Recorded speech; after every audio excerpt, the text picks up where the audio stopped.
How's it going, guys? I apologize, it's been a couple weeks, but the good news is I've been doing a lot. Been keeping up with cylinder heads and everything, so I am sticking to that. I know that it seems like it's taking a while for some of you guys, but you got to understand there are, people ahead of you, and I do a first come, first serve basis. So on top of that, there's all kinds of things going on in the background. This is one of them. I made a post on the Facebook page about it. This is a fuel injector test and cleaner. I can test your injectors, flow your injectors, make sure that you don't have any problems, check flow pattern, reverse flow.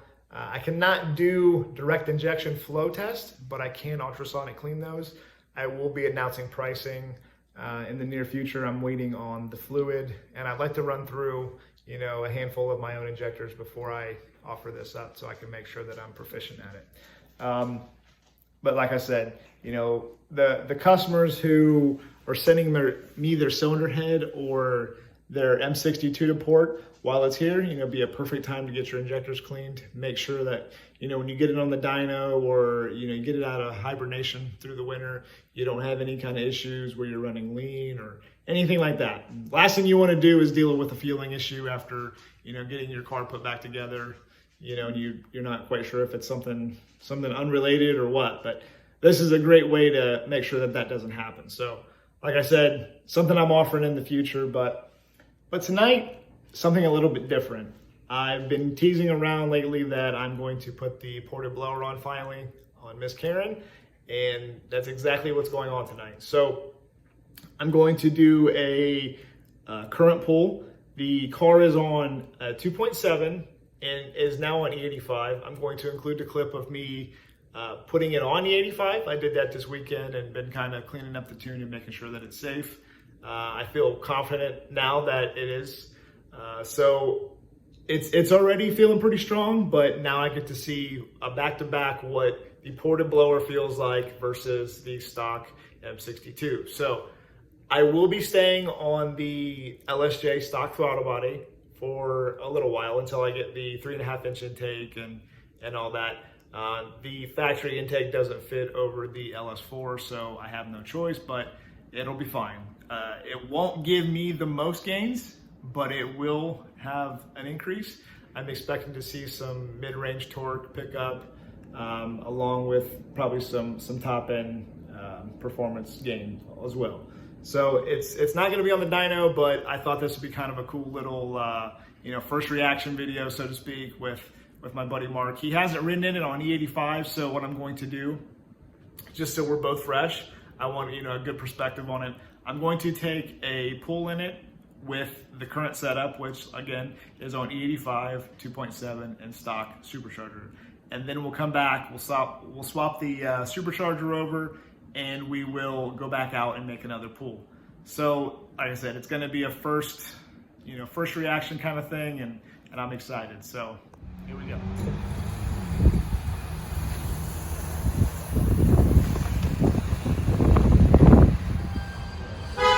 Okay, so right now I'm in the under dash fuse box, and the fuel pump relay is the one with the yellow stripe.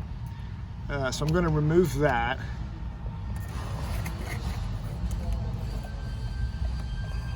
Just give it a little wiggle.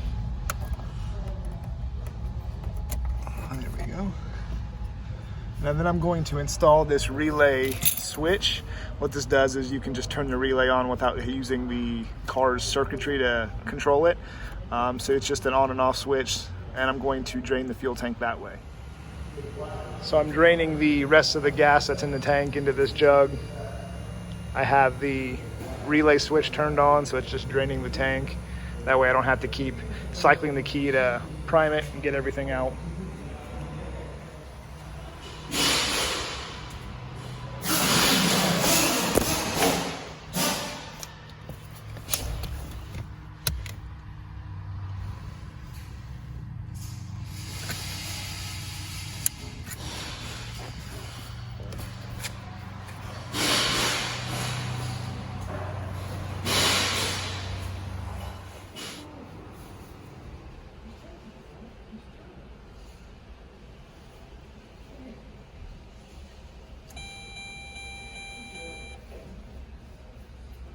right, so Mark and I are gonna head to Mexico real quick, make a couple of pulls, get his reaction since it's on E85.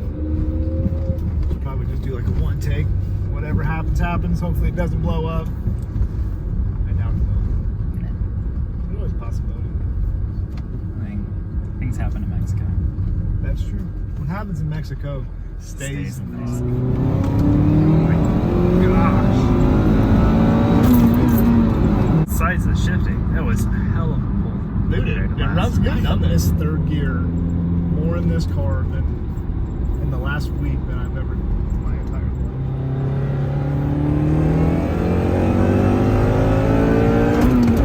There it is.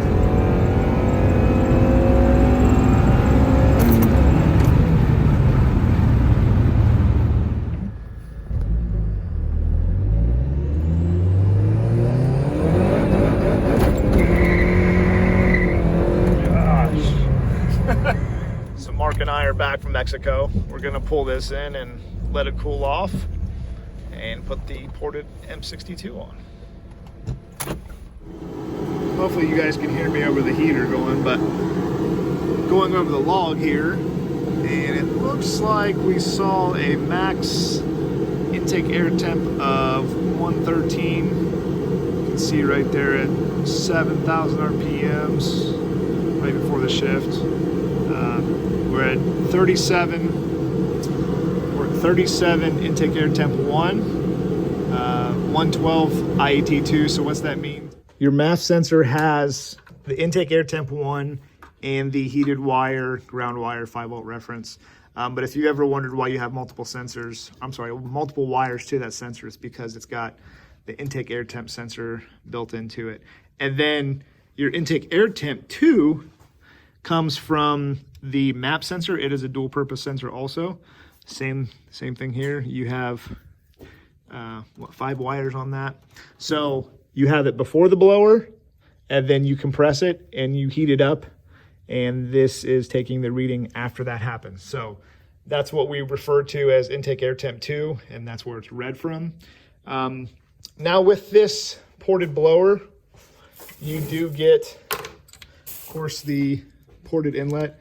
I am not going to be running an LS4 right now because the factory intake is still on it while I work on the 3.5 inch, but I will throw that on once I have the 3.5 inch. It'll probably be hopefully when the dyno happens or shortly thereafter, and I'll go back to the dyno. But yeah, so you get, with my ported blower, you get a ported inlet and the exclusive Christmas tree port. This is actually the rotor pack out of the car with 224,000. I stole it out of this blower, but this one has dry rotted hoses and everything on the bypass. So I'm going to pull the blower off of this. This is the spare one I had and mentioned in previous videos. Pull that off, swap the bypass over, and yeah, we'll be ready to go back out there. So I'm about to take this blower off, and the other day I noticed that I had a little bit of liquid here. I kind of thought it was from the heat exchanger pump. When I swapped that, maybe I held it over here and dropped some, but upon further inspection, I really think that that's actually coming from this snout. I did drain it and put fresh oil in it, but I got this blower secondhand and didn't do anything to it personally, so I'm kind of curious if that's actually not leaking out of there. So it might be a good thing that I'm switching to this ported blower. Okay, so I'm gonna start taking this apart. I've got a Allen wrench, 15 millimeter wrench for the tensioner, an 8 millimeter for the airbox, and the rest is pretty much just, you know, clips and whatnot. So let's get started. First off, I'm going to break these pulley screws loose. I leave the belt tension on it. It helps it so you don't have to do it on the bench. And these do not have to be super tight, guys. A lot of times if you see indentations in your pulley, it's because you've tightened them too much. But Important part is like shear force that's coming across the bolts. It's not like it's Right. compressing anything together. Exactly. So I wedge a 15 in there. Like I've said before, you do not want to use a pry bar. The best thing you can do is get this EZP adjustable tensioner. It makes life so much easier, and it's on my wish list. So, but for now, I'm dealing with this. I usually get a open-end 15. If it's never been rounded, that'll fit it. And then, you know, a rag that's got some cushion to it so you don't hurt your hands. And be very careful you don't hit the valve cover. And just like that, take the tension off, let the belt fall. And then the other thing you can do, if you don't have long Allen sockets, which I don't here, you can actually use this little trick.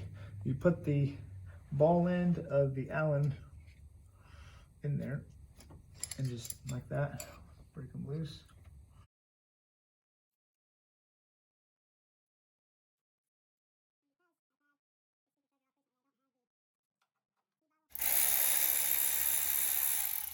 Loose.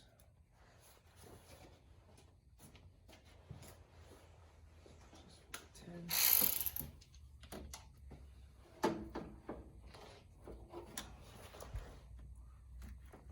Take this little evap line off, and what you do, you just push it forward, push this over, and that releases that off the collar, and you can just pull it off like that. That aside, and underneath here, you kind of push up, pull up on that clip, just like that. So, once again, get it? That's how that one works. Just a different locking system. So, tuck that out of the way. Take the supercharger inlet pressure sensor off, connector loose rather.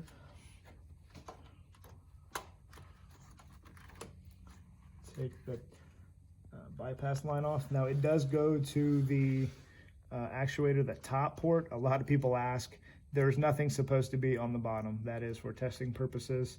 And originally there is a little piece of foam in here. Mine does not have it, but the line off of the bypass. So I've got the two lower bolts out, removed. These you can't quite take out unless you loosen the fuel rail and kind of wiggle that out. So I'm gonna try to pull those up a little bit. This one you can actually get out. This other one sticks underneath the rail, so it's kind of difficult.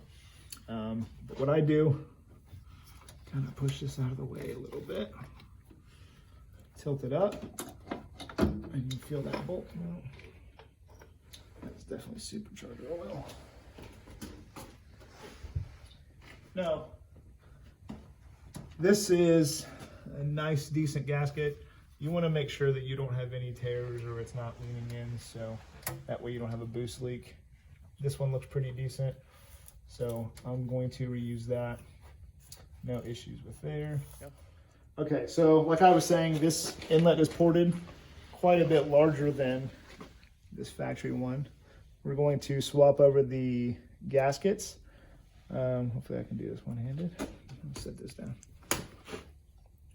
They are kind of tricky. They're a little bit bigger. There you go. But now you can see just how close that is. I didn't go as far on mine as I do for others, but it's going to be marginal difference. So I like to have it a little bit in there so you don't have to worry about the gasket getting rolled over or anything. Unfortunately, right now, I won't be running this LS4 throttle body. This is a 3.5-inch throttle body. And I think that the mistake that a lot of people make is they run the factory throttle body, which I'm going to do now. But if you're going to have this inlet opened, there's no reason to run a 3-inch intake or anything like that when this is 3.5, because you reverse funnel, you should have, you know, a straight airflow path, you know, sizable the whole way through. And I think you will see the most gains out of that. A lot of people say that the LS4 doesn't pick up, but it does pick up mid-range. It does make it touchy. Some people can't put up with it. I'm going to. the most gains you're going to get out of the M62 are going to require an LS4, a ported inlet, ported outlet, properly ported outlet, I should say. There's a lot of guys out there who claim that they port the outlet, but this is the only proven design that I'm aware of over the last decade of talking about ported blowers. This is the Christmas tree port that I've mentioned in previous videos and posts. So this is going to pick up 2 to 3 pounds of boost, but it will make it more efficient. So you are going to get increased throttle response. You're going to pick up some mid-range, and this is going to also help with reduced intake air temps because you're not going to be, building up a lot of heat on the outlet of that blower. Another thing that I want to try that I haven't yet is this spacer plate that ZZP sells. And this is going to sit on top of the intake manifold. It comes with a nice little step for the bypass O-ring. It's O-ringed on one side, and then the gasket will sit on the other. So the other cool thing about this is you can get away with running a different belt. With running the stock belt when you start going with smaller pulleys because you have a 1/2 inch thickness that's taking up. So in theory, I should be able to stick with the belt that I have currently without having any belt slip issues. So I think that will also help with the direction of airflow. This was actually an idea that I had, and one day I found out that ZZP was ahead of me on the ball. So they actually made one. I decided to buy it from them instead of going through the R&D myself. So I'm excited to put that on. I don't want to do that just yet because I don't want to change too many variables. I'm going to put the same exact 2.7 pulley on this one. I just realized that the snout that I clearanced yesterday isn't going to fit on the 2.6. So hopefully that will clear. I'm going to take that off and check that now. Yesterday I clearanced this snout. I didn't have a 2.6 on hand, so I couldn't go with the smallest pulley that I plan on running, but 2.7 will be fine for now. I'll take it off and clearance it later. But there's no need to go much smaller than a 2.7 since I have the, again, factory heat exchanger system currently. But I clearanced this yesterday. The 2.7 off of this supercharger did fit. So I'm going to put all the bolts in and swap over the bypass, and soon enough we'll be back out making some pulls. So one more thing, we're almost ready to put this back on. I wanted to show you how the bypass is installed. There is a little, kind of hard to do this one-handed. There's a little, I don't know, tooth or whatever you want to call it on there. And that is only going to go in here one way. So you pull the bypass rod open and then rotate it around. And you want to make sure that the valve itself is closed, and the stop rod should sit really close to touching that, and the bypass should not be open. So when vacuum operates that, it'll pull it open. This is for cruising situations or when you have the boost limited via the PCM. But another thing is I have this install tool to make sure that the rod is properly lined. I'm going to use that. I actually got this, a customer supplied a new bypass actuator for me when I was working on his car. The one that he had rusted out around here and needed to be replaced. So ZZP actually sells new ones, and it comes with this little install tool, kind of clips on here like so, and lines the rod up. When it's installed, that's how you know it's correct. So neat little thing that I threw in the toolbox. Not sure anywhere else you can buy those, but it does come with a new actuator. So I'm going to get that put on, tightened up, and as I had just mentioned earlier, looks like this thing was leaking for a while, unfortunately, and I did not know about that. But this is something that can cause the demise of your M62, so be aware of that. I've said it before, you do not want to use RTV between here. It's a very tight tolerance case, and you want to use anaerobic sealant. Maybe one day in the future, I'll take a video of taking one apart and show you how to replace the coupler.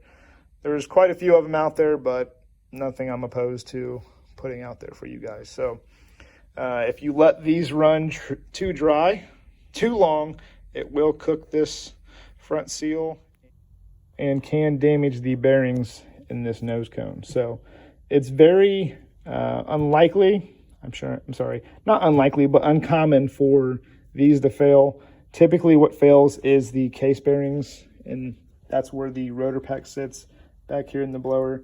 And I replace those anytime I port one for a couple reasons. Almost all the time, these superchargers are being sent to me and they've had a smaller pulley, and that is overdriving the blower much faster than it was from factory form on a 3.3 or 3.4 inch pulley that they come with factory. As you can see, the difference. Let me grab a pulley real quick. This is a factory pulley, and this is a 2.6 that a lot of people run. You can see just how much smaller that is. So quite a bit more RPM out of this thing, and that takes its toll on the case bearings and will eat them up. And then you start seeing wear marks on the rotors, where you can see this one, even at 224,000 miles, still looks pretty darn good. So I did put new bearings in here just for precaution. I had this case laying around and didn't know the history on it, but I took the rotor pack out of my original supercharger, and with how good it looked, I decided to just put bearings in the case and use that. So that's what I did. And you know, just like I said, a couple more things for you guys to look out for. Be very vigilant of that. It's not always engine oil that you're dealing with. Sometimes it's the supercharger oil. So don't let that happen to you.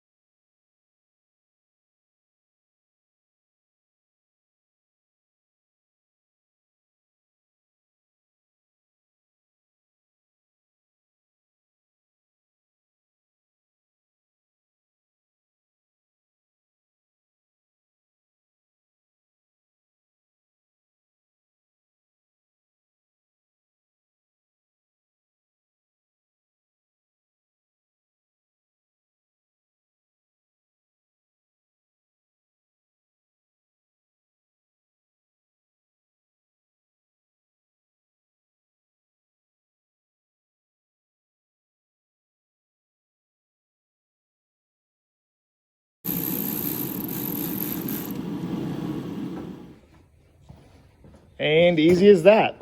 The ported blower is on. I've got the belt. I made sure that it's routed down there correctly. Not really a big deal. Everything looks pretty good. The brake booster's on. The air inlet is on. The stock throttle body's still there. And I'm going to leave this loose for now, just because there's going to be a lot of taking this on and off. So there's a little quick video showing you guys how these things come on and off and just how simple it is.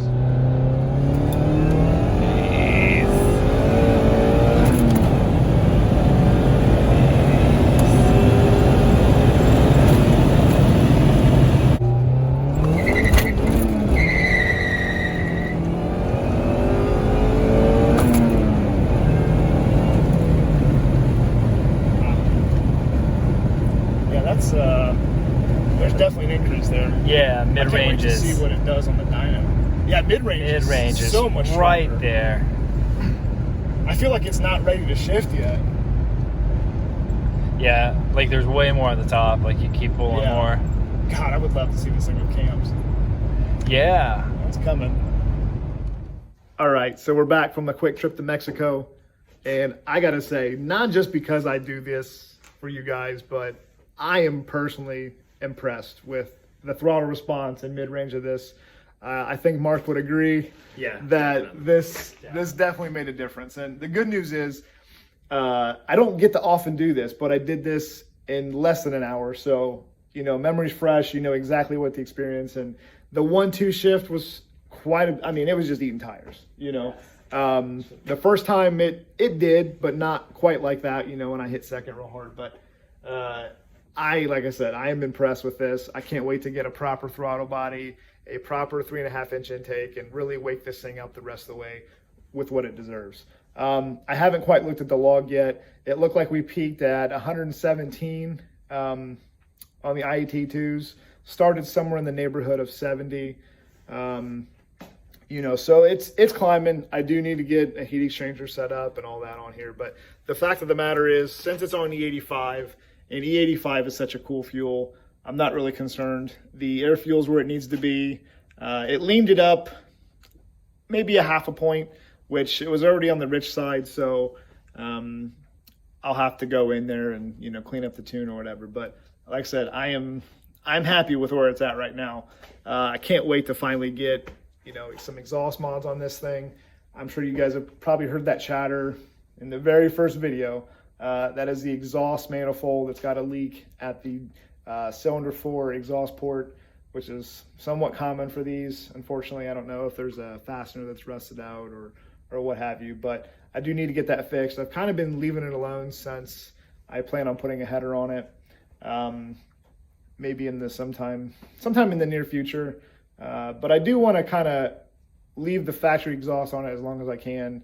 I'll probably get the over the axle 2.5-inch piece, because on the red line and Cobalts, they go to a 2.25 before they go over the axle, and then they go into the factory muffler. So I will get a nice flow through muffler for it, bump it up to 2.5-inch, which this thing is going to need, especially when I start putting cams and whatnot in it. So up top though, it feels great. It doesn't seem like it's getting choked up. But for a 2.7 E85, what more could you ask for? It's absolutely great, especially, it feels like it has way more at the top end, and through like mid-range to the top, you have so much more to actually go with, and I'm surprised, he has to even shift that early into the engine, but... Yeah, Mark's actually a Honda guy. He's had a couple of D series. He's got a turbo D series, and we were just talking when we pulled in. We like to kind of see what this thing would do to the Civic. But I told him I honestly think that this thing is probably in the neighborhood of 280-ish, maybe 290. I don't want to be too generous with it, I guess, but it does feel strong. And I have had blower cars in the past, and customer cars. I've had multiple customer cars over 300 back when this wasn't really a common thing to see. A friend of mine, KC, he had a black Cobalt. Kane, if you know him, he was there, saw it put down 310 horsepower, and this was 2014.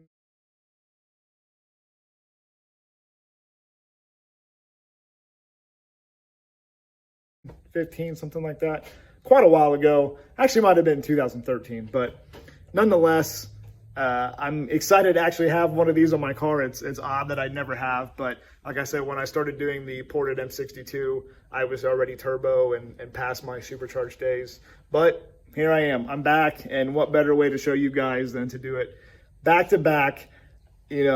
Pulls. I do intend on getting it on the dyno once it all is tuned, and like I said, I want to get the LS4 on it, the intake, and then hit the dyno, and that way I can show the progressive steps and, what the actual gains are. But no doubt in my mind that this thing probably picked up at least, 10, 15 horsepower, some good mid-range torque, and the throttle response is definitely increased, which, I tell you guys in Messenger all the time that that's something you can expect. But now I'm going to have concrete data that I can show to you. It's not just a myth or whatever. So that's what I intend to do. And again, thanks you guys so much for the support, and see you next time.